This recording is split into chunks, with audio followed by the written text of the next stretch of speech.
அஸ்ஸலாமு அலைக்கும் ஃப்ரெண்ட்ஸ். இன்றைக்கி வீடியோவில் முருங்கைக்கீரை அடை எப்படி செய்யலாம்னு பார்க்கலாம். அதுக்கு ஒரு கப்பு நான் அரிசி எடுத்துருக்கேங்க. 1/4 கப்பு துவரம்பயிறு, 1/4 கப்பு கடலைப்பயிறு போட்டு ஒரு 2-3 மணி நேரம் ஊற வச்சு எடுத்துருக்கேன்.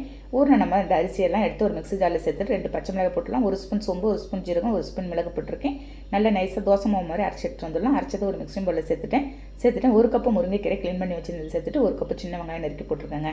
போட்டுட்டு அதுக்கு தேவையான உப்பு நம்ம கொஞ்சமாக போட்டு தண்ணியாக எந்த அளவுக்கு நமக்கு தண்ணியாக தேவையோ அந்த அளவுக்கு நல்லா மாவை கலந்து வச்சிடலாம். அதுக்குள்ளே அதுக்கு சட்னி ரெடி பண்ணிடுறேன். வானல் எண்ணெய் ஊற்றி 1 கப்பு வெங்காயம், தக்காளி, பச்சை மிளகாய், பூண்டு எல்லாம் போட்டுடுறேங்க. போட்டுட்டு நல்லா வதக்கிட்டு 1 கப்பு பொட்டுக்கடலை போட்டு நல்லா வதக்கிட்டு நல்லா ஆற வச்சு ஒரு மிக்ஸி ஜாரில் போட்டு கொஞ்சமாக உப்பு போட்டு தண்ணி ஊற்றி நல்லா திக்கான ஒரு கன்சிஸ்டன்ஸ்க்கு அரைச்சிட்டு கடுகு தப்பு கருவேப்பிலை போட்டு தாளிச்சிட வேண்டியதாங்க. நெக்ஸ்ட் அடையை ரெடி பண்ணிவிட்டு ஒரு கரண்டி மாவு எடுத்து நான் நல்லா தடவி விட்டுறேன். 1 ஸ்பூன் எண்ணெய் சுற்றி ஊற்றிடலாம். நல்லா செவக்க வர வரைக்கும் வேக வச்சு எடுத்துடணுங்க. ஒரு மீடியம் ஃப்ளேமில் வச்சு பாருங்கள். இந்த மாதிரி நல்லா ரெடி பண்ணிடணும். ஓகே ஃப்ரெண்ட்ஸ், ஒரு முருங்கைக்கீரை ஹெல்த்தான அடை தான் நான் ரெடி பண்ணியிருக்கேன். நீங்கள் ட்ரை பண்ணி பார்த்துட்டு கண்டிப்பாக கமெண்ட் பண்ணுங்கள். நெக்ஸ்ட் வீடியோவில் பார்க்கலாம். Okay, thank you, by.